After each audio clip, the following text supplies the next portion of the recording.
Asia পোস্টের নিয়মিত আয়োজন আলাপনে দর্শক আপনাদের সবাইকে স্বাগত জানাচ্ছি। আমি শফিকুল ইসলাম সবুজ। আজকে আমাদের আলাপনে আমাদের সাথে যুক্ত হয়েছেন আসিফ বিন আলী, যিনি একাধারে গবেষক, রাজনৈতিক বিশ্লেষক এবং পাশাপাশি যিনি মার্কিন যুক্তরাষ্ট্রের জর্জিয়া স্টেট ইউনিভার্সিটিতে ডক্টরাল ফেলো হিসেবে কাজ করছেন। আপনাকে আমন্ত্রণ জানাচ্ছি। ধন্যবাদ আমাদের অনুষ্ঠানে আসার জন্য। ধন্যবাদ সবুজ ভাই, আমাকে আপনার অনুষ্ঠানে আমন্ত্রণ জানানোর জন্য। আপনি স্বল্প সময়ের সফরে বাংলাদেশ এসেছেন, কিন্তু বাংলাদেশ থেকে অনেক দূরে অবস্থান করলেও বাংলাদেশ নিয়ে আপনার লেখালেখি, বিভিন্ন জায়গায় বক্তব্য আমরা শুনি। বর্তমান সরকারের নির্বাচনের পর থেকে এখন পর্যন্ত 6 মাস পেরিয়েছে। এই 6 মাসকে আসলে আপনি কিভাবে মূল্যায়ন করবেন?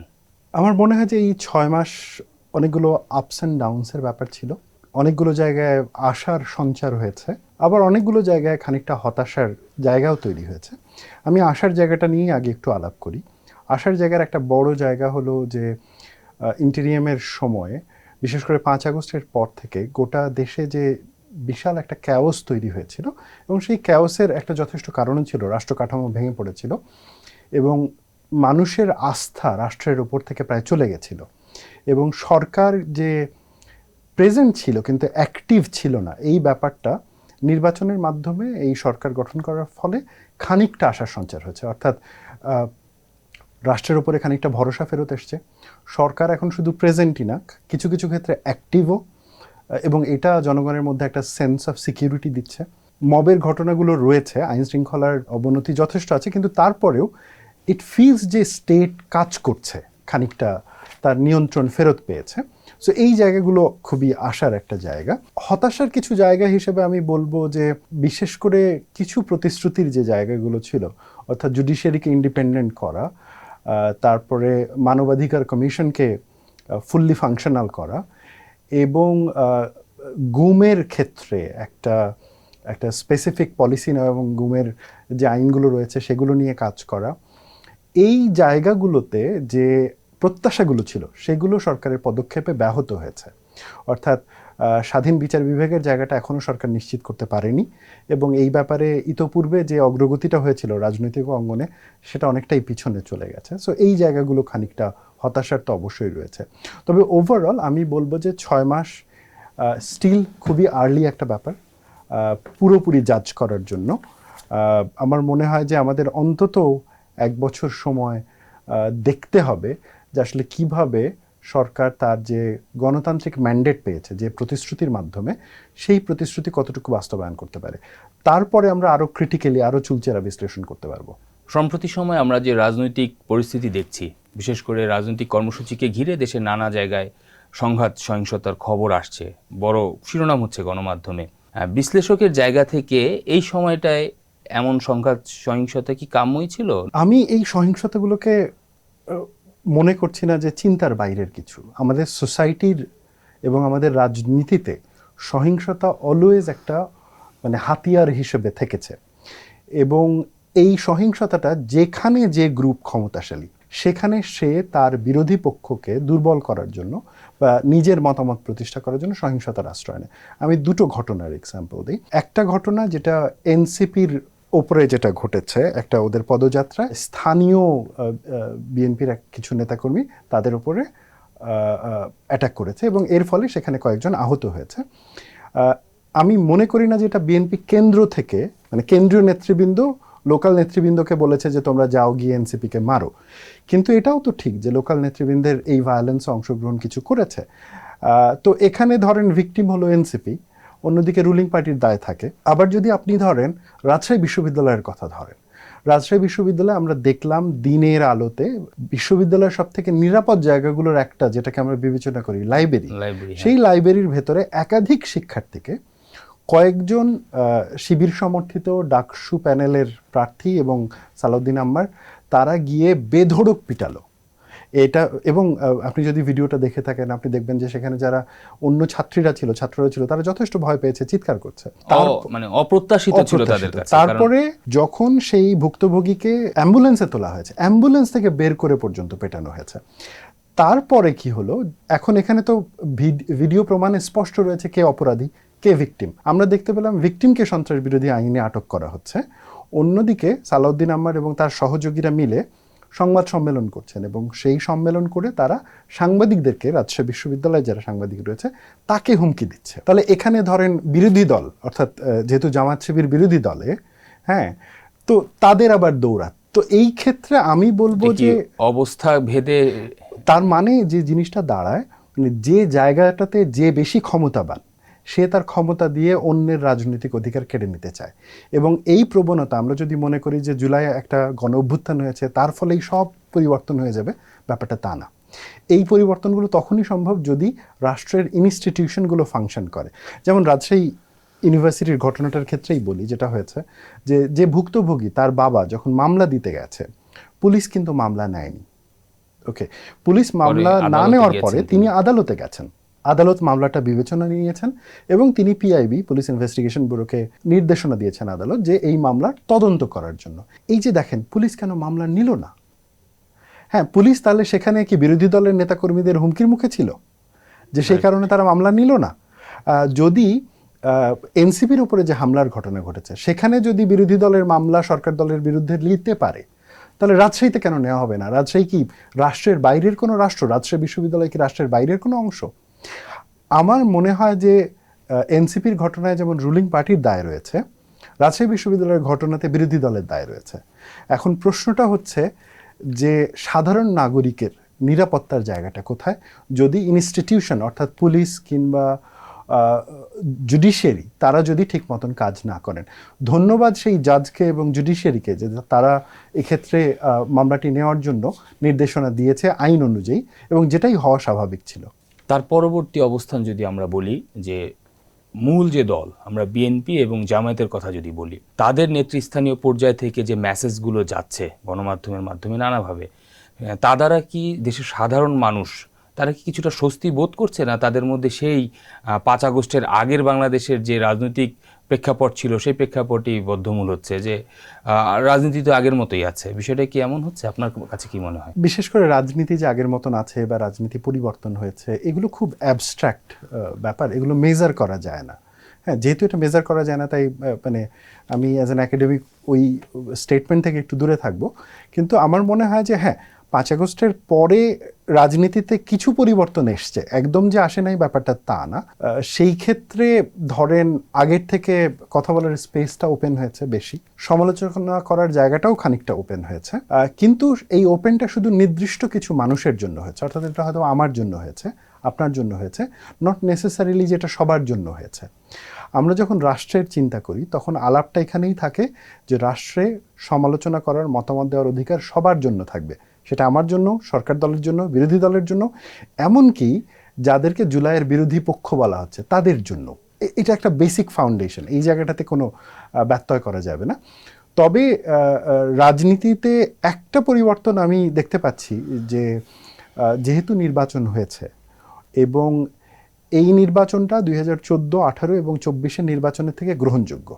আমি বলবো না যে একদম 100% পারফেক্ট নির্বাচন, কিন্তু ওই বিগত 3টা নির্বাচনের থেকে এটা অনেক অনেক বেশি গ্রহণযোগ্য। তো ফলে জনগণের ভোটে তাদের প্রতিনিধি নির্বাচিত হয়েছে এবং একটা ফাংশনাল সংসদ রয়েছে। এই প্রতিনিধিরা তাদের যারা ভোট দিয়েছেন তাদের কাছে এখন যাচ্ছে, যেতে তারা বাধ্য, কথা শুনতে বাধ্য। অন্যদিকে সামনে হচ্ছে লোকাল, মানে স্থানীয় নির্বাচন হচ্ছে, সেখানেও একটা ব্যাপার রয়েছে।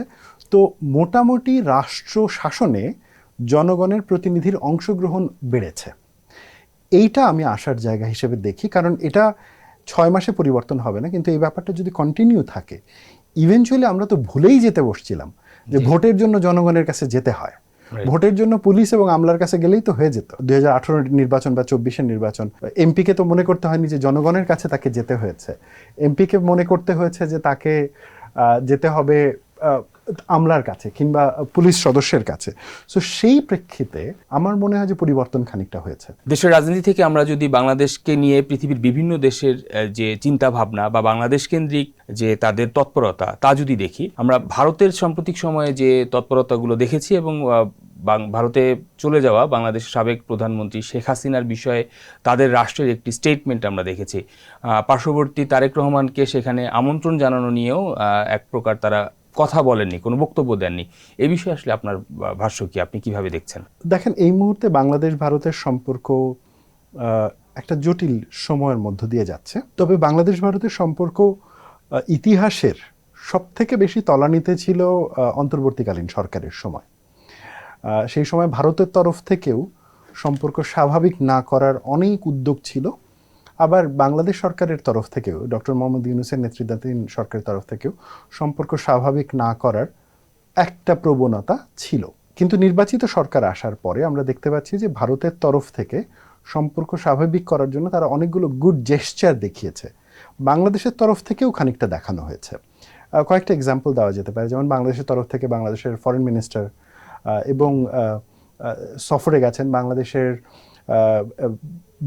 বিডিআর এর প্রধান তিনি গেছেন, ডিজিএফআই এর প্রধান গেছেন, মানে হাই লেভেলের এই ভিজিটগুলো ঘটেছে, একাধিক মিটিং, এমনকি প্রধানমন্ত্রীর নিরাপত্তা বিষয়ক উপদেষ্টা তিনিও গেছেন।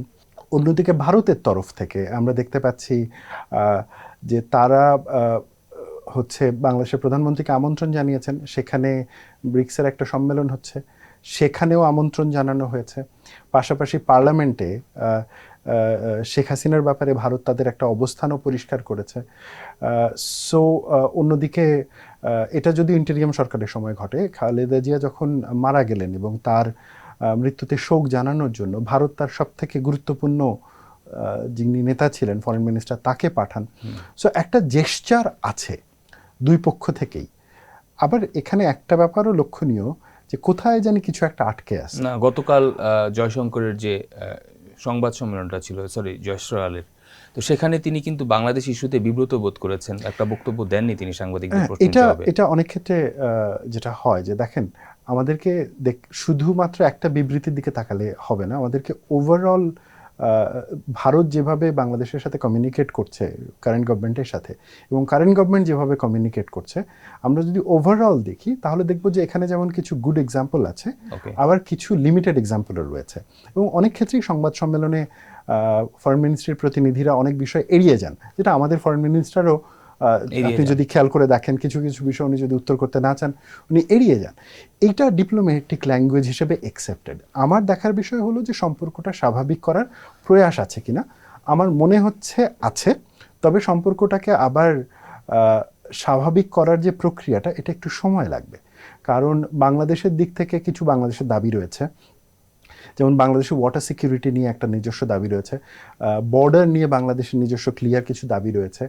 একই সাথে বাংলাদেশ মানে শেখ হাসিনা যেহেতু একটা পলিটিক্যাল ইস্যু বাংলাদেশের জন্য, সেটাকে নিয়েও বাংলাদেশ সরকারের তরফ থেকে কিছু দাবি রয়েছে। অন্যদিকে ভারতের তরফ থেকে কিছু আশঙ্কা রয়েছে ভারতের, যে তারা বাংলাদেশের সাথে মানে পাকিস্তান এবং তুরস্কের যে বন্ধুত্ব, সেটাকে তারা তাদের নিরাপত্তা থ্রেট হিসেবে বিবেচনা করতে পারে তাদের দেশের জায়গা থেকে। তাদের ভেতরে বাংলাদেশি অনুপ্রবেশকারী যে ইস্যুটা নিয়ে ভারতের রাজনীতি হয়, সেটাও একটা ইস্যু রয়েছে।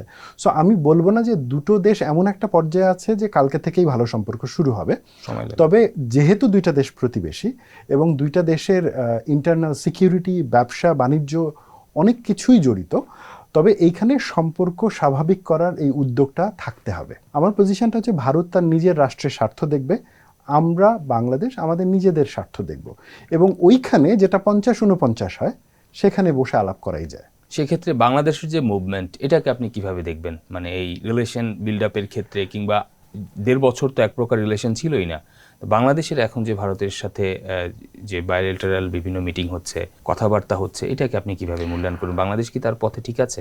আমি বলবো বাংলাদেশ ধীরে চলনীতি নিয়েছে।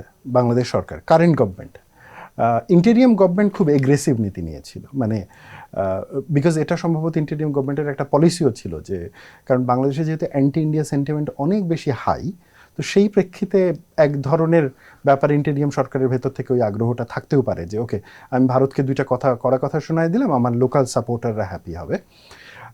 বিএনপির রাজনীতির একটা অংশ অবশ্যই অ্যান্টি ইন্ডিয়া সেন্টিমেন্টের সাথে রিলেটেড, তবে এবার যখন নির্বাচন হয়েছে, বিএনপি যতটুকু না অ্যান্টি ইন্ডিয়া সেন্টিমেন্ট নিয়ে নির্বাচন করেছে, তার থেকে বেশি তার ওয়েলফেয়ার পলিসি নিয়ে নির্বাচনে অংশগ্রহণ করেছে। তো সেই জায়গা থেকে বলা যায় যে বিএনপি যখন ফরেন পলিসি তার এখন যখন ধীরে ধীরে আমরা তার পলিসিগুলো দেখতে পাচ্ছি, ভারতের প্রশ্নে আমরা দেখতে পাচ্ছি যে বিএনপি ধীরে চলনীতি গ্রহণ করেছে। এবং স্টেপ বাই স্টেপ আগাচ্ছে, অর্থাৎ ফরেন মিনিস্টারের ভিজিট, পরবর্তীতে নিরাপত্তা উপদেষ্টার ভিজিট, এগুলো প্রমাণ করে যে ওকে তাহলে ফরেন মিনিস্টার লেভেলে যোগাযোগ আছে, নিরাপত্তা উপদেষ্টার লেভেলে যোগাযোগ আছে। যখন ডিজিএফআই এর ভিজিট হচ্ছে তার মানে হচ্ছে দুই দেশের গোয়েন্দা পর্যায়ের একটা কমিউনিকেশন তৈরি হচ্ছে। তাহলে ফাইনাল স্টেপে হচ্ছে যে প্রধানমন্ত্রী যাবে কি যাবে না তার উপরে, ইভেনচুয়ালি হয়তো বা প্রধানমন্ত্রী সফরে যাবে, সেটা আমি জানি না যে কততম সফর হবে, বাট এটাই স্বাভাবিক, এটা অলওয়েজ ওদের দেশের থেকেও আসছে আমাদের দেশে, আমাদের এখান থেকেও গেছে। আমি সামারাইজ করবো যে বাংলাদেশ গভর্নমেন্ট এখন পর্যন্ত ভারতের প্রশ্নে ধীরে চলনীতিতে আগাচ্ছে। গতকাল বাংলাদেশে নিযুক্ত ভারতের হাইকমিশনারের সাথে সফররত মার্কিন দূতের একটি মিটিং হয়েছে। এই মিটিংকে ঘিরে রাজনৈতিক মহলে নানা ধরনের বক্তব্য চলছে।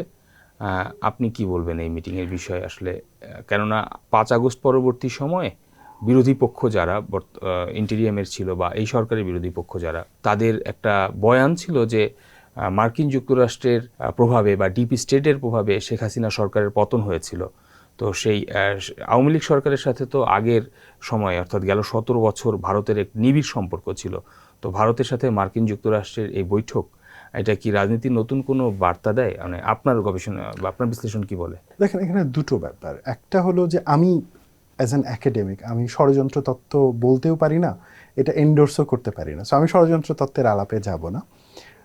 আমার সামনে যে ফ্যাক্টগুলো রয়েছে আমি যদি সেটার ভিত্তিতে আলাপ করি, ফরেন পলিসি আমি যতটুকু বুঝি স্টুডেন্ট হিসেবে, যে বাংলাদেশ ভারতের ক্ষেত্রে একটা টেস্ট কেস ছিল টু সাম এক্সটেন্ট। টেস্ট কেসটা এমন যে ভারত তো রিজিওনাল পাওয়ার, এবং সে যখনই কোনো কিছু রিজিওনাল পাওয়ার হয় সে তার ক্ষমতা এক্সারসাইজ করতে চায়। অন্যদিকে আমেরিকা একটা গ্লোবাল পাওয়ার এবং তারও একটা হোল্ড থাকে। বাংলাদেশের ক্ষেত্রে আমেরিকার একটা হোল্ড অলওয়েজ ছিল এবং ভারতেরও একটা প্রভাব ছিল, এবং টু সাম এক্সটেন্ট গত অন্তত এক যুগ ভারত তার যে রিজিওনাল পাওয়ারের ক্ষমতা, এটা অত্যন্ত এক্সপেরিমেন্টাল লেভেলে বাংলাদেশ ব্যবহার করেছে, এবং সে দেখার চেষ্টা করেছে যে সে কতটুকু পর্যন্ত ব্যবহার করতে পারে। এবং এর প্রেক্ষিতে বাংলাদেশের সাথে ভারতের এবং ইউএসের বাংলাদেশকে নিয়ে একটা দূরত্ব তৈরি হয়েছে। সো ভারত এক পজিশন নিয়েছে, অন্যদিকে যুক্তরাষ্ট্র বাংলাদেশ প্রশ্নে অন্য পজিশন নিয়েছে। সাউথ এশিয়াতে যুক্তরাষ্ট্র হয়তোবা ভারতের সাথে মিল রেখে নেপাল বা অন্য রাষ্ট্রগুলোতে যেভাবে ডিল করেছে, বাংলাদেশের ক্ষেত্রে সেভাবে ডিল করেনি। এর কারণে যে বললাম যে ভারতের দিক থেকে এটা তার ক্ষমতার এক্সপেরিমেন্টের একটা ব্যাপার ছিল, আমেরিকাও তার দিক থেকে সেটাকে সেইভাবেই ডিল করেছে। 24-এর 5 আগস্ট হবার পরে আমি যদি তার মানে ধরে নিই যে ওটা ভারতের ক্ষমতার এক্সপেরিমেন্টের একটা পর্যায়ে এটা শেষ খর্ব হয়েছে আর কি। তো এর পরের যে রাজনৈতিক ডেভেলপমেন্ট, দেখেন একটা জিনিস আমাদেরকে মাথায় রাখতে হবে, যখন আমরা গ্লোবাল জিওপলিটিক্যালের কথা বলি সেটা কিন্তু প্রতিবেশীর সাথে ঝগড়াঝাটি মারামারি ব্যাপার না, এগুলো পলিসি ইন্টারেস্ট এবং সেগুলোর মিথস্ক্রিয়ার মধ্যে নির্ভর করে। সো এই ক্ষেত্রে ডেফিনেটলি ভারতের সাথে এখন কিছু ক্ষেত্রে বাংলাদেশের বিশেষ করে নিরাপত্তা প্রশ্নে ভারতের সাথে আমেরিকার একটা কাছাকাছি অবস্থানে আসার অবস্থান তৈরি হয়েছে। কিন্তু এর অর্থ এই না যে আওয়ামী লীগ প্রশ্নে একই অবস্থানে এসছে। আমি শুধু ন্যাশনাল সিকিউরিটি প্রশ্নের কথা বলছি, ন্যাশনাল সিকিউরিটি ভিন্ন জিনিস এই ক্ষেত্রে, এটা একটা আলাপ। সো সেটারই একটা জেস্চার হচ্ছে যে এই স্বাভাবিক যে দেখা করাটা, এটা দুটো ব্যাখ্যা হতে পারে। একটা হলো এটা একটা কার্টেসি ভিজিট। কার্টেসি ভিজিটটা কেমন, যেহেতু মার্কিন প্রেসিডেন্টের যে দূত তিনি এসছেন, উনি কিন্তু ভারতে নিযুক্ত মার্কিন রাষ্ট্রদূত, এবং একই সাথে উনি সাউথ এশিয়াতে আমেরিকানদের স্বার্থ দেখেন। তিনি কিন্তু ক্যারিয়ার ডিপ্লোম্যাট না, তিনি কিন্তু পলিটিক্যাল নিয়োগ।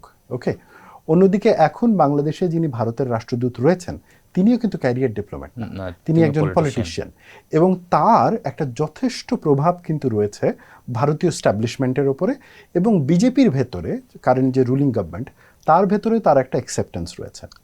সো স্বাভাবিক যখন মার্কিন প্রতিনিধি এবং যিনি এই অঞ্চলের দায়িত্বে রয়েছেন আমেরিকান স্বার্থ দেখার জন্য, তিনি এই ধরনের একজন ব্যক্তির সাথে একটা শুভেচ্ছা সফর করতেই পারে, যে ওকে আমি এখানে আসছি, আমি তোমাকে হ্যালো বলে গেলাম।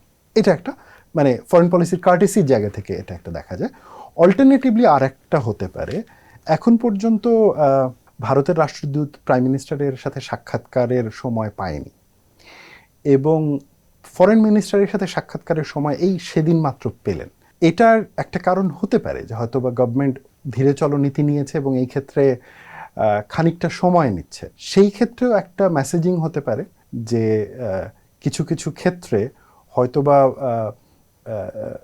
এটাকে একটা দেখানো যে he is also important for us.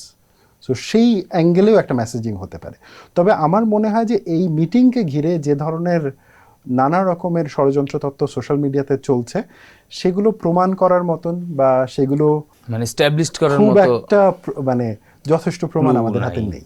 হ্যাঁ যেহেতু তারা ওই বিষয়ে আসলে ডিসক্লোজ করেনি এখনো কিছু।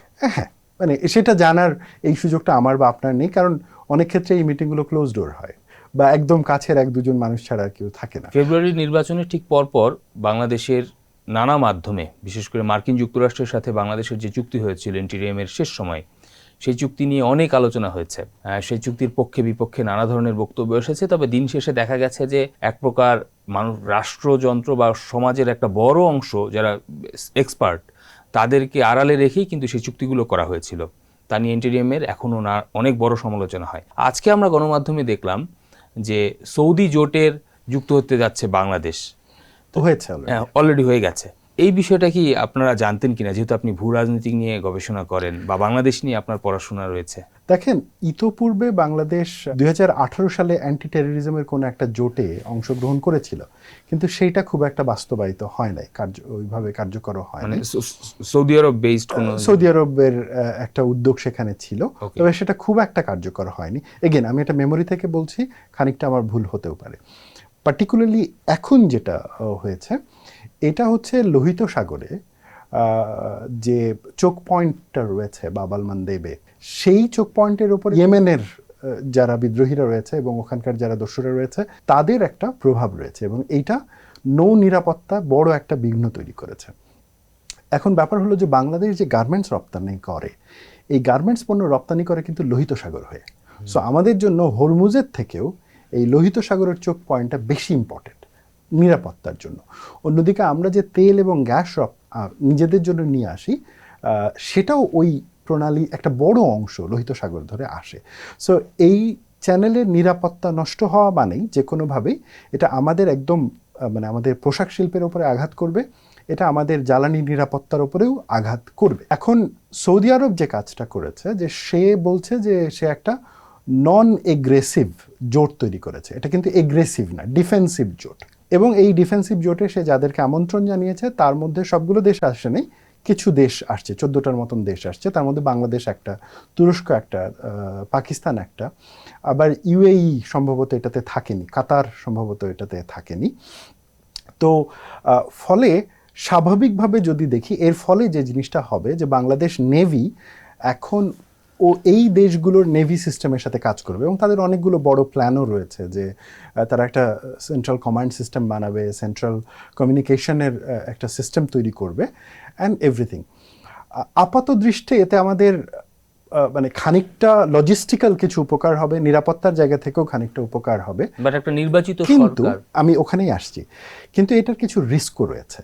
এবার রিস্কের জায়গাটা যদি আমরা আলাপ করি, রিস্কের জায়গাটা হলো যে মধ্যপ্রাচ্যে এখন যুদ্ধ চলছে, এবং মধ্যপ্রাচ্যে মোটামুটি দুটো ব্লক হয়ে গেছে, একটা আমেরিকাপন্থী ব্লক আর একটা হচ্ছে ইরান এবং তার প্রক্সি যে গ্রুপগুলো রয়েছে, এবং এই যুদ্ধ প্রায় 6 মাস ধরে চলমান।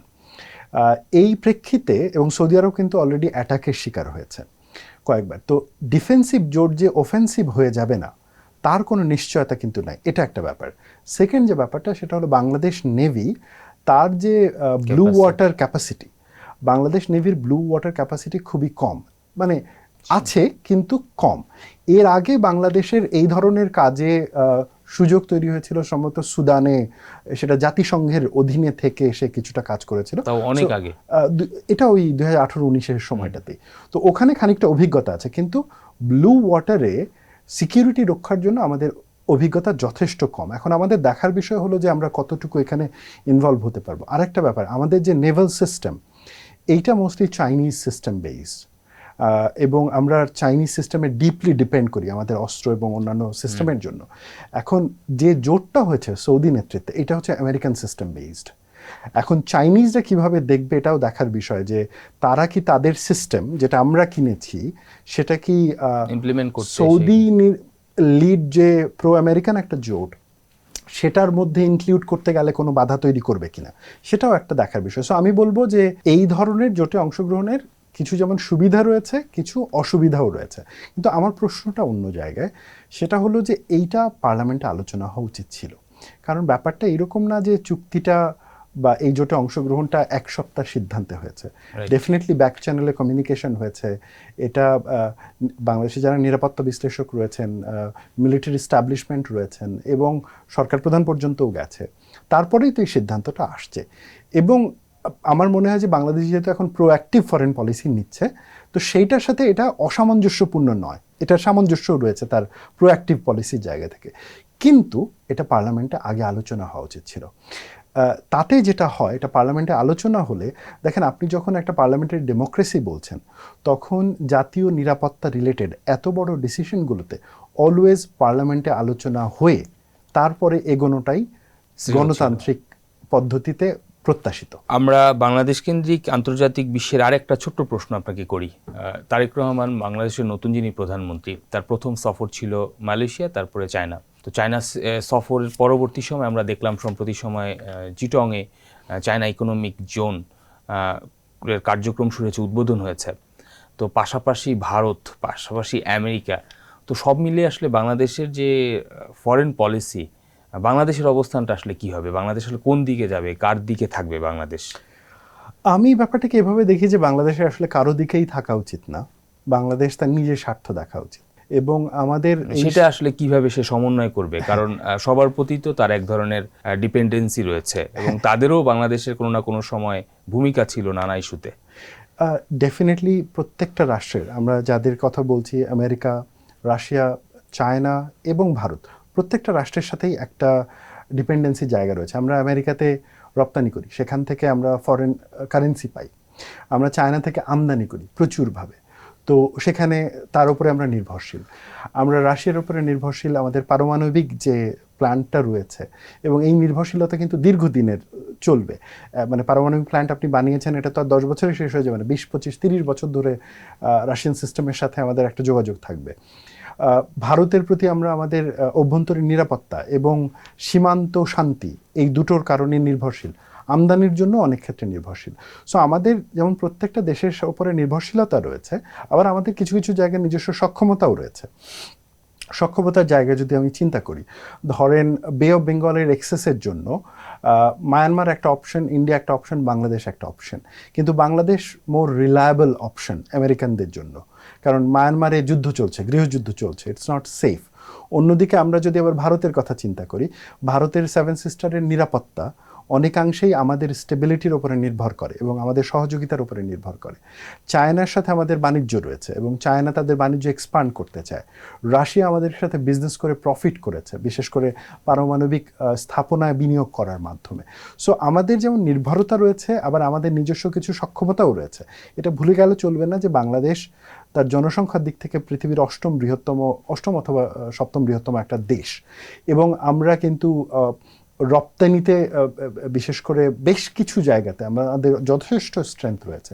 এখন দেখার বিষয় হচ্ছে আমাদের ফরেন স্টাবলিশমেন্ট এবং সিকিউরিটি স্টাবলিশমেন্ট দুটোই কেমন করে তাদের নেগোসিয়েশনে এই দেশগুলোর সাথে আমাদের দুর্বলতা এবং সক্ষমতা উভয়টাই ব্যবহার করতে পারে। আমার পজিশন হচ্ছে যে আমাদের কোনো দিকে এককভাবে ঝুঁকে পড়া ঠিক হবে না। আমাদের আমেরিকানদের সাথে বন্ধুত্ব লাগবে এবং খুব ভালো বন্ধুত্ব লাগবে, বাট একই সাথে আমাদের চাইনিজদের সাথেও শত্রুতা করা যাবে না। আমাদের ভারতের সাথে যুদ্ধে যাওয়ার কিছু নাই, ভারত প্রতিবেশী এবং আমার অভ্যন্তরীণ শান্তি, রাজনৈতিক স্থিতিশীলতার উপরে তার একটা প্রভাব রয়েছে, এবং পারমাণবিক স্থাপনার জন্য রাশিয়ার হেল্প দরকার।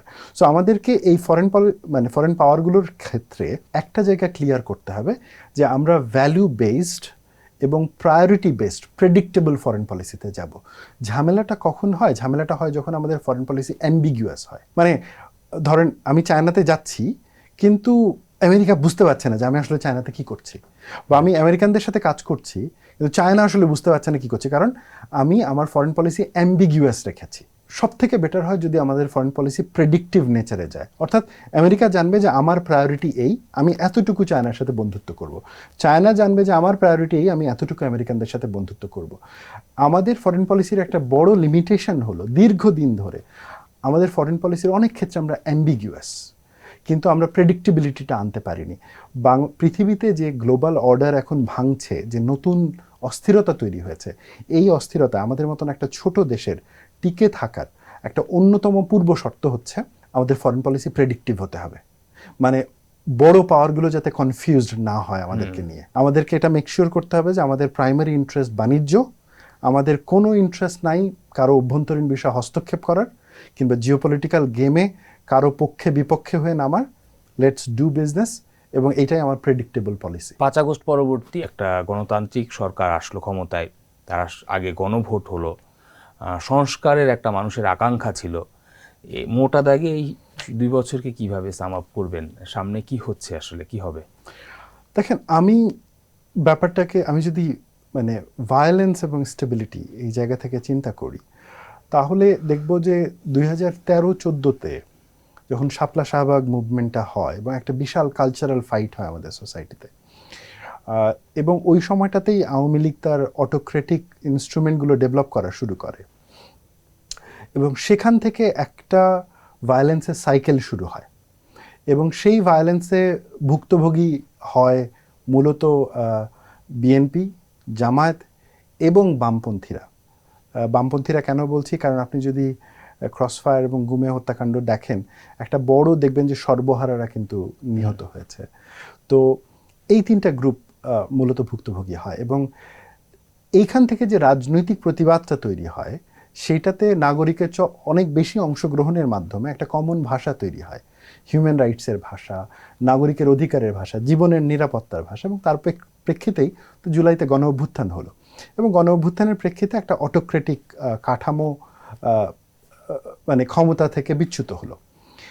এখন জুলাইয়ের পরে যখন সোসাইটিতে আরও বেশি ইনস্টিটিউশনের কথা হওয়ার কথা ছিল, সোসাইটিকে ডেমোক্রেটিক করার কথা ছিল, হিউম্যান রাইটস সবার জন্য হওয়ার কথা ছিল, সেইটার কিছু কিছু জায়গায় কিছু আসার জায়গা ঘটলো, কিন্তু গ্রসলি আমরা দেখলাম আরেকটা নতুন ভায়োলেন্স সাইকেল তৈরি হলো। এবং এই নতুন ভায়োলেন্স সাইকেলে এবার আগে যারা ভুক্তভোগী তারা এবার নেতৃত্বে থাকলো, এবং আগে যারা ভায়োলেন্সটা ক্রিয়েট করেছিল তারা এখন ভিকটিমের জায়গায় চলে গেল। অর্থাৎ এখন এই নতুন ভায়োলেন্স সাইকেলে আওয়ামী লীগ তার ভুক্তভোগী। এইটা আমার কাছে আমাদের রাজনীতির জন্য সবথেকে কঠিনতম একটা সময় বলে আমার মনে হয়, কারণ আমাদের এই ভায়োলেন্স সাইকেল যদি এইভাবেই চলতে থাকে, যে ওকে আমরা আওয়ামী লীগের হিউম্যান রাইটস ভায়োলেশন এবং আওয়ামী লীগের গণতন্ত্র বিরোধী আচরণের সাথে 16-17 বছর ডিল করব, আবার জুলাইয়ের একটা গণ অভ্যুত্থানের পরে এবং নির্বাচিত সরকার আসার পরেও আবার দেশের একটা বড় পলিটিক্যাল অংশের উপরে এক ধরনের রাজনৈতিক নির্যাতন থাকবে, সেটা আবার নতুন ভায়োলেন্স তৈরি করবে, নতুন নতুন ভিকটিম তৈরি করবে, এবং এখানে সোসাইটিতে জাস্টিস হবে না। অর্থাৎ জুলাইতে যারা নিহত হয়েছেন তাদের বিচারের জায়গাটা হবে না। আগের অপরাধের বৈধতায় অপরাধ দিয়ে দিব, মানে যার যতটুকু অন্যায় সে সেইটুকুই শাস্তি পাবে, কেউ অন্যায়ের থেকে বেশি শাস্তি পাবে না। এই যে বেসিক ফাউন্ডেশন যদি না হয় তাহলে তো মুশকিল হয়ে গেল। আমি সামারি করব একটা পয়েন্ট করে। দেখেন, 1940 থেকে 1974 পর্যন্ত যদি আপনি সময়টা ধরেন, দ্বিতীয় বিশ্বযুদ্ধের সময় যে আমাদের 43-এর মরণোত্তর যেটাকে বলি দুর্ভিক্ষ, 47-এ ভারত ভাগের সময় দাঙ্গা এবং সেখানে মানুষের নিহত হওয়া, 71 সালের গণহত্যা এবং 74 সালের দুর্ভিক্ষ, আমরা যদি চিন্তা করি, এই ভূখণ্ডের লক্ষ লক্ষ মানুষ নিহত হয়েছে, লক্ষ লক্ষ মানুষ। এটা কিন্তু 1-2 লক্ষের ব্যাপার না, লক্ষ লক্ষ মানুষ বাস্তুচ্যুত হয়েছে। শুধু চিন্তা করেন, 71 সালে 1 কোটি মানুষ, দেশের যদি 7 কোটি মানুষ থাকে, 7 ভাগের 1 ভাগ মানুষ তার বাড়িঘর ছেড়ে সীমান্তের উপরে চলে গেছে। এই যে এত ভায়োলেন্স, এত রক্ত, এত ত্যাগের পরে আমরা ফাইনালি একটা রাষ্ট্র পেলাম, বাংলাদেশ। তাই তো 54 বছর ধরে এই রাষ্ট্র পারফেক্ট ছিল না, আবার একদম ইমপারফেক্টও ছিল না, কিছু না কিছু কাজ করেছে এই রাষ্ট্র। মানে আপনি যদি চিন্তা করেন, অনেক বেশি লোক শিক্ষার সুযোগ পেয়েছে, অনেক বেশি লোক পুষ্টির সুযোগ পেয়েছে, অনেক বেশি লোক সেকেন্ড জেনারেশন এখন ইউনিভার্সিটিতে আসছে। আবার আমরা যদি দেখি, রাজনীতিবিদরা আমরা স্বৈর শাসন পেয়েছি, আমরা দেখেছি গণতান্ত্রিকভাবে নির্বাচিত হয়ে এসে কীভাবে সেই গণতান্ত্রিক সরকার অটোক্রেট হয়ে যায়। আমরা গুম দেখেছি, খুন দেখেছি, নির্যাতন দেখেছি, মানে দুটো চিত্রই আছে। কিন্তু আলটিমেটলি সিস্টেম 100% ফেল করে নাই, কিছুটা হলেও সিস্টেম প্রোভাইড করেছে। এখন আমরা বারবার যদি রাষ্ট্রকে ভাঙার চিন্তা করি বারবার যদি মনে করি একদম রাষ্ট্রকে ভেঙে নতুন করে শুরু করব, এইটা বোকামি হবে। কারণ এখন যে রাষ্ট্রটা আমরা পেয়েছি, এটা শুধু ওই 40 থেকে 71, 30 বছর যদি দেখেন, 74, 35 বছর দেখেন, যে পরিমাণ মানুষ নিহত হয়েছে, আপনি কি আবার একই প্রক্রিয়ার মধ্যে যাবেন? তাহলে ওইটা থামানোর উপায় কি? থামানোর উপায় হচ্ছে কিছু জায়গায় আমাদেরকে একমত হতে হবে। একটা হচ্ছে জীবনের অধিকার সবার, সে জামাতের হোক, বিএনপির হোক, শিবিরের হোক, আওয়ামী লীগের হোক, ছাত্রলীগের হোক, জীবনের অধিকার, ইজ্জতের অধিকার, সম্মানের অধিকার সবার। যার যতটুকু অপরাধ সে অতটুকুই শাস্তি পাবে। কিন্তু একজনের অপরাধে আর একজনকে শাস্তি দেওয়া যাবে না, কারো রাজনৈতিক অধিকার কেড়ে নেওয়া যাবে না, এবং সিস্টেমকে আইন মেনে চলতে হবে, অর্থাৎ আইনের শাসন লাগবে। ব্যাপারটা যাতে এরকম না হয় যে রাজশাহী ইউনিভার্সিটিতে একজনকে নির্যাতন করা হবে এবং সেই নির্যাতনটাকে একভাবে বৈধতা দেওয়া হবে, বা এনসিপির ওপরে অ্যাটাক হবে সেটাকে আরেকভাবে বৈধতা দেওয়া হবে। এইটা যাতে না হয়, আইন যাতে সবার ক্ষেত্রে নিরপেক্ষ থাকে, এটা যদি আমরা না করতে পারি, তবে 24-এর যে ত্যাগ, 24-এর যে পরিমাণ মানুষ নিহত হয়েছেন, যে পরিমাণ মানুষ আহত হয়েছেন, পঙ্গু হয়েছেন, তাদের জীবনের অনেক কিছুই ত্যাগ করতে হয়েছে, সেটার তাহলে আর মূল্য কোথায় থাকলো? হ্যাঁ, 24-এর সব থেকে বড় সাফল্য হচ্ছে নির্বাচন হয়েছে, গণতন্ত্র ফেরত আসছে, ইলেক্টেড পার্লামেন্ট এখন কাজ করছে। তবে আমি মনে করি না যে রাতারাতি সব সংস্কার হয়ে যাবে। আমার মনে হয় যে এই প্রক্রিয়াটা অব্যাহত থাকা উচিত। জনগণের দিক থেকে, সিভিল সোসাইটির দিক থেকে প্রেশার অব্যাহত থাকা উচিত। সংসদ সদস্যদের দিক থেকে নিজেদের দায়িত্বটা তারা ঠিক মতন পালন করা উচিত। সরকারকে জবাবদিহিতার মুখে রাখা উচিত। সরকারের চামড়া মোটা করতে হবে, হ্যাঁ, তাকে এই সমালোচনাগুলো শুনতে হবে। অন্যদিকে বিরোধী দলকেও রেসপন্সিবল বিরোধী দলের ভূমিকা পালন করতে হবে।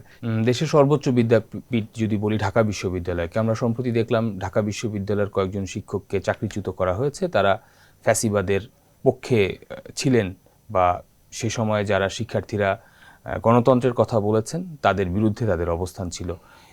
এক শিক্ষা প্রতিষ্ঠানে শিক্ষকদের এক ধরনের তো পতন হয়েছিল, নৈতিক পতনের কথা বলি, তার পরিণতি যদি এমন হয়, এটাকে আসলে আপনি কিভাবে দেখছেন? দেখেন, দুইটা ব্যাপার। একটা হচ্ছে যে আওয়ামী লীগ সরকারের যে অটোক্রেটিক গভর্নেন্স ছিল 14 থেকে 2024 পর্যন্ত, কারণ আগের যে সময়টা সে ইলেক্টেড গভর্নমেন্ট আকারেই কাজ করেছে, এইটাতে সাংবাদিক সাহায্য করেছে, ইউনিভার্সিটি টিচার সাহায্য করেছে, মিলিটারি সাহায্য করেছে, ব্যুরোক্রেসি সাহায্য করেছে, পলিটিশিয়ানরা এটাতে কাজ করেছে। এবং বিশেষ করে 2018 সালের পরে এটা একদম খোলামেলা হয়ে যায়, এবং এতে প্রত্যেকেরই কিছু না কিছু দোষ আছে। এবং তারা তার সেই দোষ অনুযায়ী যদি শাস্তির মুখোমুখি হন, সেটা আন্ডারস্ট্যান্ডেবল। কিন্তু সেখানে তো তার সেলফ ডিফেন্সের সুযোগ থাকতে হবে, সেখানে তো একটা ফেয়ারনেস থাকতে হবে। দেখেন, 24-এর গণঅভ্যুত্থানের পরে এই আলাপটা বারবার এসছে যে একটা ন্যাশনাল কাউন্সিল হোক, যেখানে যার যতটুকু অপরাধ সেগুলো তদন্ত করে বিচার করে সোসাইটিতে রিহেবিলিটেশনের সুযোগ দেওয়া হোক। সোসাইটি কনসিস্টেন্টলি এত টেনশন নিতে পারে না, এত টেনশনের মধ্যে চলতে পারে না। কিন্তু আমরা রিহেবিলিটেশন এবং বিচার, ন্যায় বিচার এবং রিহেবিলিটেশনের আলাপে ঢুকলাম না, আমরা ব্যক্তিকেন্দ্রিক প্রতিশোধের মধ্যে ঢুকলাম। এবং তার ফলে আমরা কি দেখলাম?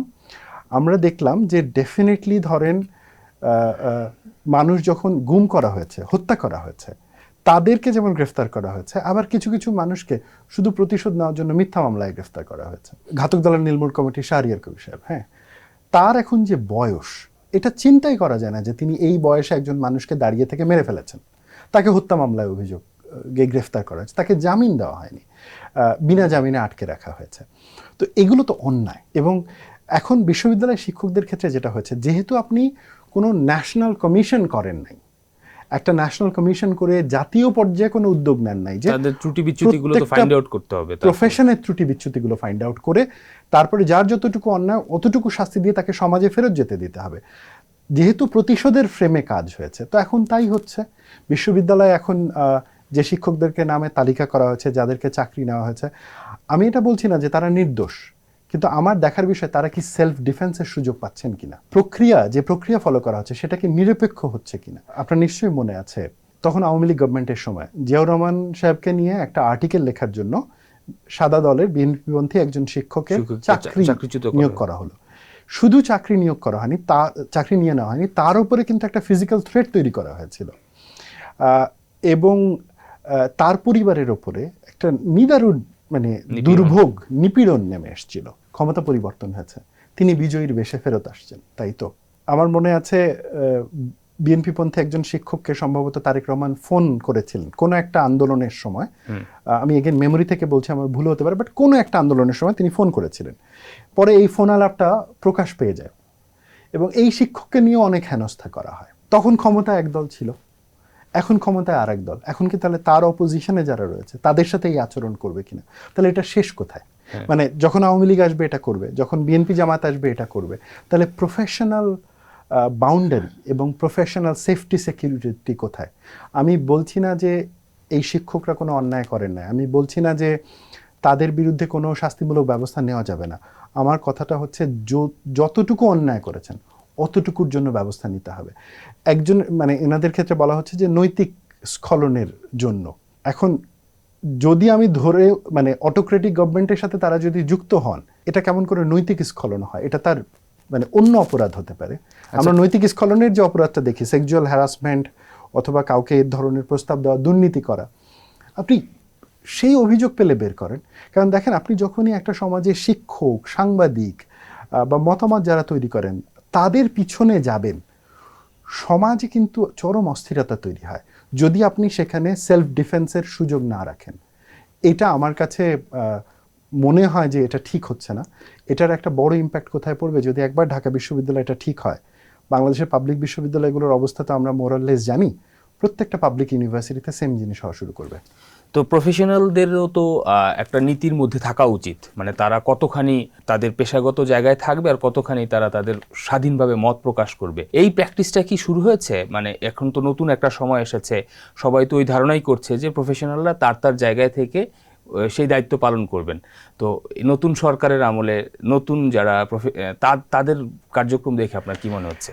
দেখেন, বাস্তবতা হচ্ছে যে আমি তিনটা এক্সাম্পল দিই। একটা এক্সাম্পল হচ্ছে আওয়ামী লীগের সময় সম্ভবত একদম পুলিশে দায়িত্বে থাকা অবস্থায় একজন নির্বাচনে দাঁড়াইতে চেয়েছিল। হ্যাঁ, ইন্টেরিয়াম সরকারের সময় একজন পুলিশের দায়িত্বে থাকা লোক, সে হচ্ছে যে একটা রাজনৈতিক দলের কর্মী সমাবেশে গিয়ে বক্তৃতা দিয়েছে। ইভেন বিএনপি গভর্নমেন্টও যখন আসছে তখন আমরা এরকম একজন পুলিশ কর্মকর্তাকে পেয়েছি যিনি খুব মানে পাবলিকলি রাজনৈতিক বক্তব্য দেন, ছোটবেলা ভক্ত ছিল, তার অনেক কথাবার্তা বলছেন। তো এটা কি প্রমাণ করে? এটা প্রমাণ করে যে আমাদের সোসাইটিতে যারা বিভিন্ন প্রফেশনে যান তারাও তো এই সোসাইটির অংশ, এবং এই সোসাইটি তো আপনার আমাকে আমার কথার ভিত্তিতে, আপনার কথার ভিত্তিতে জাজ করে আওয়ামী লীগের লোক নাকি বিএনপির লোক নাকি কার লোক, এবং আমার লোক না হলে আমি কথা শুনবো না। আপনি সেই সোসাইটিতে কি প্রফেশনালিজম এক্সপেক্ট করবেন আমাকে বলেন? যে দেশে মানে গণ অভ্যুত্থানের পরে ইমাম সাহেব থেকে শুরু করে মানে পুলিশ কর্মকর্তা সবাই পালায় যায়, সেই সোসাইটিতে তো প্রফেশনালিজম নাই। ফলে এটা শিক্ষকদের মধ্যেও নাই, এটা সাংবাদিকদের মধ্যেও নাই, বা এটা ধরেন রেজিমেন্টেড প্রফেশন যেটা পুলিশ বা জুডিশিয়ারি, তাদের মধ্যেও তো ওইভাবে ডেভেলপ করে। বিড়ালের গলায় ওই ঘন্টাটা বাদ দিয়ে কে বাঁধবে? কাউকে না কাউকে তো শুরু করতে হবে। একটা পর্যায়ে এসে তো বলতে হবে যে ফ্রম নাও অন আমরা একটা প্রসেস ফলো করব, সিস্টেম ফলো করব, কিছু রুলস, রিটেন লিখিত আইন ফলো করব, এর বাইরে যাব না। কিন্তু কন্টিনিউয়াসলি যদি উইচ হান্টিং হয় আপনি তো সেটা শুরু করতে পারবেন না। সো ফলে, এবং এটা কখন শুরু হবে? শুরু হওয়ার বেস্ট সময় কোনটা? যখন জনগণ নির্বাচনের মাধ্যমে তার প্রতিনিধি নির্বাচন করেছে। তো যেহেতু আমি বলছি এই ইলেকশন একটা গ্রহণযোগ্য ইলেকশন, একটা নির্বাচিত পার্লামেন্ট আছে, তাহলে এখনই সময় এই সিস্টেমগুলোকে চালু করার, এই সিস্টেমগুলোকে শুরু করার, না হলে গণতন্ত্রের অর্থ কোথায় থাকে? সো ফলে প্রত্যেকটা প্রফেশনের মধ্যে এই বিরোধগুলো থাকে। এক গ্রুপ চেষ্টা করে অন্য গ্রুপকে কোণঠাসা করার জন্য, একটু প্রতিশোধ নেওয়ার জন্য, দেখে নেওয়ার জন্য। আমাদেরকে দেখতে হবে রাষ্ট্র কী অবস্থান নেয়। রাষ্ট্র কি একটা নিরপেক্ষ মধ্যবর্তী আইন প্রণয়নের অবস্থান নেয়, নাকি এই প্রফেশনগুলোর ভেতরে যে গ্রুপ ইন্টারেস্ট রয়েছে সেগুলোকে এন্টারটেইন করে রাষ্ট্রের নিরপেক্ষতা নষ্ট করে? আমার পজিশন হচ্ছে ঢাকা বিশ্ববিদ্যালয়ের শিক্ষকদের বিরুদ্ধে যে অভিযোগগুলো আনা হয়েছে এবং যে উদ্যোগগুলো নেওয়া হয়েছে তাদের সেলফ ডিফেন্সের সুযোগ থাকতে হবে, এবং এটা যদি এইভাবে হতে থাকে এটা সমাজের অন্যান্য জায়গায় এই অস্থিরতাগুলো ছড়িয়ে পড়বে। প্রধানমন্ত্রী তারেক রহমানের যে চলাফেরা, ডাউন টু আর্থ, তা দেখে মানুষ সে প্রশংসা তিনি পাচ্ছেন। পাশাপাশি রাজনৈতিক যে সংঘাতপূর্ণ পরিবেশ এবং বাজারের যে দ্রব্যমূল্যের ঊর্ধ্বগতি সহ অন্যান্য যে পরিষেবা মানুষের জীবনের তার সাথে অনেকটা সাংঘর্ষিক, সামগ্রিক বিষয়টা আপনি কিভাবে মূল্যায়ন করবেন? এখানে আপনার প্রশ্নের দুটো অংশ। একটা হচ্ছে যে প্রধানমন্ত্রীর তার ব্যক্তিগত ব্যবহার, তার আচার আচরণ। দেখেন, উনি একটা দীর্ঘ সময় ওয়েস্টের একটা ডেভেলপড কান্ট্রিতে থেকেছে, ইউকেতে থেকেছে। আমার নিজেরও প্রায় বেশ 2014 সালের পর থেকেই তো দেশের বাইরে থাকা, মোর অর লেস। সো এই দেশগুলোতে একটা নিজস্ব এথিক্স থাকে, মোটামুটি সোসাইটিতে একটা সিভিল এথিক্স আছে, একটা ভ্যালুজ আছে, এবং আমরা যখন দীর্ঘ সময় ওই সমাজগুলোতে কাটাই, ওই জিনিসগুলো আমাদের ভেতরে চলে আসে। দ্বিতীয় একটা ব্যাপার, আমি যতটুকু বুঝি যে তারেক রহমান তার 17 বছরের এই যে নির্বাসনের জীবন, সেখানে তিনি দুজন নারীর সাথে খুব কাছাকাছি থেকেছেন, একজন তার স্ত্রী এবং আরেকজন তার কন্যা। এবং তিনি ওই সোসাইটিতে, যে সোসাইটিতে সম অধিকার রয়েছে, হ্যাঁ, এবং জেন্ডার ইকুয়ালিটি রয়েছে, সেখানে এই সময়টা পার করার ফলে ডেফিনেটলি তার মধ্যে একটা হাম্বলনেস এসছে। এটা এখন মোটামুটি প্রমাণিত, তার কথাবার্তা, তার আচরণ এবং তিনি যেগুলো করছেন। এটা যে কোনো সভ্য গণতান্ত্রিক লিবারেল দেশে একজন লিবারেল প্রধানমন্ত্রী এটাই করেন। সো এই দিক থেকে আমি বলবো যে তিনি সাধুবাদ পাওয়ার যোগ্য। এবার আসা যাক যে তার অর্থ এই না যে মানে তার টিমে অন্য যারা আছে সবাই একই রকম, ব্যাপারটা তা না। সো আমি শুধুমাত্র প্রধানমন্ত্রী নিয়েই আমার মন্তব্যটা এখানে সীমিত রাখবো। দ্বিতীয় যে বিষয়টা, কারণ আমরা এটাও দেখি প্রধানমন্ত্রীর যে আচরণের প্রভাব, সেই প্রভাব কিন্তু তৃণমূল পর্যায়ে যাচ্ছে না।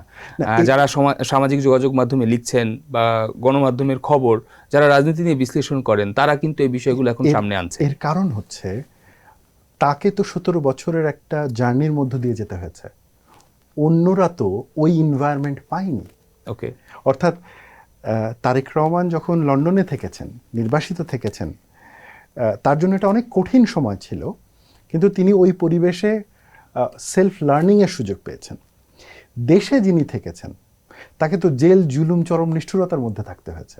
তো সে তো এখন ধরেন ওই ট্রমা থেকে সে দুটো হতে পারে, সে অনেক হাম্বল হতে পারে, অথবা সে অনেক ভিকটিম মেন্টালিটির হতে পারে। সে মনে করতে পারে আমার সাথে অন্যায় হয়েছে, আমিও এটার প্রতিশোধ দিব। হ্যাঁ, দুটোই হতে পারে। সো ওই জন্য আমি প্রধানমন্ত্রীর আচরণ দিয়ে তার পার্টির অন্য মন্ত্রী বা কর্মীদের আচরণ বিশ্লেষণ করার মতন দিকে যাব না, কারণ এটা তখন এই তুলনাটা ঠিক হবে না, কারণ দুইজনের এনভায়রনমেন্ট, দুইজনের লাইফ এক্সপিরিয়েন্স আলাদা আলাদা হয়েছে। আরেকটা ব্যাপার কি দেখেন, এই ব্যবহারগুলো না দীর্ঘ এডুকেশন এবং লাইফ জার্নির একটা ফলাফল। আদারওয়াইজ আপনি ওভারনাইট কারো কাছ থেকে এক্সপেক্ট করতে পারবেন না। প্রভাব কি পড়বে আপনি মনে করেন সামনে? আমি শিওর না, কারণ এইটা তখনই পড়বে যদি আমাদের এডুকেশন সিস্টেমে, স্কুলগুলো থেকে এই চর্চাটা তৈরি হয়। স্কুলগুলো থেকে যদি বাচ্চারা শেখে যে যে ছেলে বাচ্চাটা মেয়ে বাচ্চাটা একসাথে পড়ছে, তারা যদি সেখান থেকেই শিখে যে ওই মেয়েটা তার থেকে ছোট না, তারও সমান অধিকার আছে, তাকে স্লাট শেমিং করা যাবে না, তাকে রেসপেক্ট করতে হবে, হ্যাঁ, কিংবা আমার সামনে আপনার সামনে যখন কেউ একজন চা দিচ্ছে তাকে একটু ধন্যবাদ জানাতে হবে, এইটা যদি সে শিখে কেবলমাত্র তখনই হবে। আমি যদি চিন্তা করি প্রধানমন্ত্রী এই কাজ করছে অতএব সবাই করবে, এটা ইম্পসিবল। কারণ আপনি দেখেন এই মন্ত্রিসভাতেই তো আমরা এমন মন্ত্রীও দেখেছি যিনি তার নিজের নামে জেলার নামকরণ, মানে ইউনিয়ন পরিষদের নামকরণ করেছে। তো আমি ওই এককভাবে তো বিবেচনা করা যায় না। আমি এটাকে প্রধানমন্ত্রী পর্যন্তই সীমাবদ্ধ রাখবো। বাকিটা নির্ভর করবে দেশের এডুকেশন সিস্টেম কিভাবে ফাংশন করে, কাজ করে।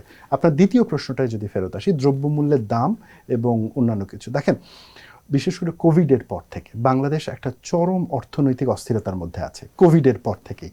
এবং যে ডলারের দাম ছিল 85 টাকা, 25 টাকা হয়েছে, সেইটা এখন 125-126 চলে আসছে। এবং কোভিড হলো, তারপরে ইউক্রেন যুদ্ধ, ইউক্রেন রাশিয়ার যুদ্ধ, এদিকে মিডল ইস্টের অস্থিরতা, আমাদের অভ্যন্তরীণ বিনিয়োগ কম, কাজের সুযোগ তৈরি কম হয়েছে, এবং আমরা 2-2.5 বছরের একটা চরম রাজনৈতিক অস্থিরতার মধ্য দিয়ে গেছি। দেশের অর্থনীতি যথেষ্ট চ্যালেঞ্জিং অবস্থায় রয়েছে, এবং এই অবস্থায় যতগুলো লক্ষণ দেখা যায় আমরা সব দেখতে পাচ্ছি।